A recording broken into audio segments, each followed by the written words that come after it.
आज जब मध्य प्रदेश में गजब का विकास, स्कूल और अस्पताल के भवनों में भारी भ्रष्टाचार भ्रष्टाचार की भेंट चढ़ रहे शासकीय भवन। पीआईयू विभाग द्वारा बनाए गए नवीन शासकीय भवनों में दरारें पड़ने लगी हैं और मिट्टी की तरह प्लास्टर गिर रहा है। ये शासकीय भवन कोई सालों पुराना नहीं है, महज 2 साल पूर्व हुए निर्माण किया गया है। गंजबासौदा तहसील मुख्यालय से महज 20 किलोमीटर दूर ग्राम खटेरा के हाई स्कूल में पढ़ने वाले छात्रों को खतरे के साए में अपनी पढ़ाई इस भवन में करनी पड़ रही है। कई छात्र छात्राओं के ऊपर प्लास्टर गिर रहा है तो कई दीवारों में दरारें खिंच गई हैं। हादसा होने से इनकार नहीं किया जा सकता क्योंकि हाई स्कूल की क्षतिग्रस्त नवीन बिल्डिंग को विदिशा के पीआईयू विभाग ने 8 महीने पूर्व हुई स्कूल प्राचार्य को हैंडओवर किया है। इनका प्लास्टर देखकर ऐसा लगता है कि इसमें सीमेंट का उपयोग ही नहीं किया गया है।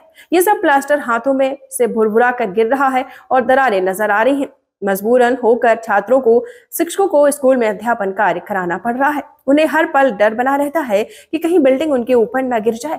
दूसरी तरफ ग्राम रोजरू के बने आयुर्वेद अस्पताल भवन का निर्माण किया गया, लेकिन साल भर भी नहीं टिक पाई और जर्जर हो गई। ग्रामीणों ने आरोप लगा है कि उन्होंने आयुर्वेद भवन जब बनाया जा रहा था तो उनकी गुणवत्ता पर सवाल उठाए थे और अधिकारियों से कहा भी था इसकी गुणवत्ता सही नहीं है, लेकिन ग्रामीणों की सुनी तक नहीं गई। करोड़ों के भवनों की यह स्थिति देखने को मिली है। ग्रामीणों ने मीडिया को बताया है कि रोजरू पंचायत में ग्रामीणों ने बड़े स्तर से भ्रष्टाचार हुआ है।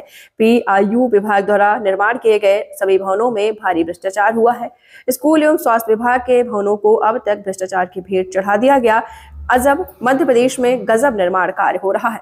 देखिए, जब मैं विधायक था उस समय बासुदा विधानसभा क्षेत्र में करीब 7 हाई स्कूल की बिल्डिंगें स्वीकृत कराई गई थी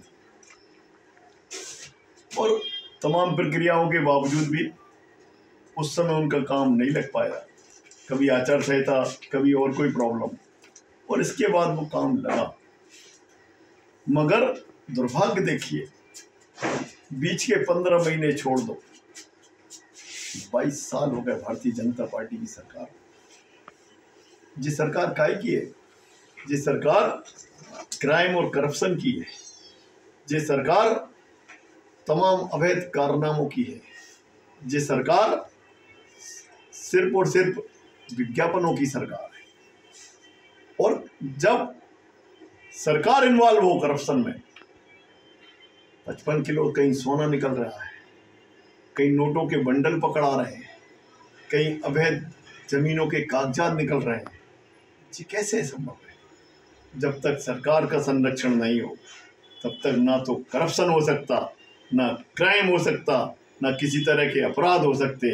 मेरा आपके चैनल के माध्यम से अनुरोध है पीडब्ल्यूडी मंत्री राकेश सिंह जी से, ईएनसी से, कि पीआईयू ने गारंटी पीरियड में जितने काम कराए हैं उनके लिए समिति गठित की जाए उनकी जांच के लिए। और जब आपके पास सामान्य प्रशासन विभाग में और पीडब्ल्यूडी में एक इंक्वायरी के लिए अलग एजेंसी है, उस एजेंसी के माध्यम से निष्पक्ष जांच कराएं, गुणवत्ता की जांच कराएं।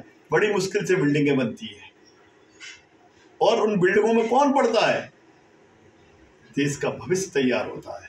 जब देश के भविष्य के ऊपर प्लास्टर गिर रहा हो, देश के भविष्य के ऊपर टूटी हुई खिड़कियों में से ठंडी हवा आ रही हो, बारिश की बौछारें आ रही हो, तो वह अपना बस्ता संभालेगा, अपना सिर बचाएगा, क्या पढ़ाई में मन लगाएगा?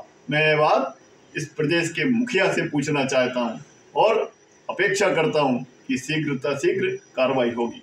ये जो क्षतिग्रस्त होने की स्थिति है, अगर बिल्डिंग डैमेज होगी तो हमारे बच्चों को निश्चित रूप से नुकसान होगा। इसके लिए मैं इसकी हमारा वो रिपोर्ट चल रही है, उस पूरी रिपोर्ट बना के मैं दूंगा, अपने वरिष्ठ को इस स्थिति से अवगत कराऊंगा। आपकी मौखिक रूप से बोला, लेकिन मैं अब लिखित रूप से जरूर बोलूँगा और इस चीज़ की अब पूरी तरह से इसका जो भी जहाँ प्रॉब्लम है और मैं पूरी वस्तु स्थिति से वरिष्ठ को अवगत कराऊंगा लिखित में। क्या क्या क्षतिग्रस्त की है और हमें कुछ पानी की समस्या भी हो रही है, उसके लिए भी मैं अपने वरिष्ठ कार्यालय को लिखूँगा। बच्चों लाया गया है कि शासकीय औषधालय रोजरू की बिल्डिंग ठीक नहीं है, तो इसमें संबंधित निर्माण विभाग से इसकी जांच कराई जाएगी। जांच कराकर नियमानुसार इस पर कार्रवाई की जाएगी।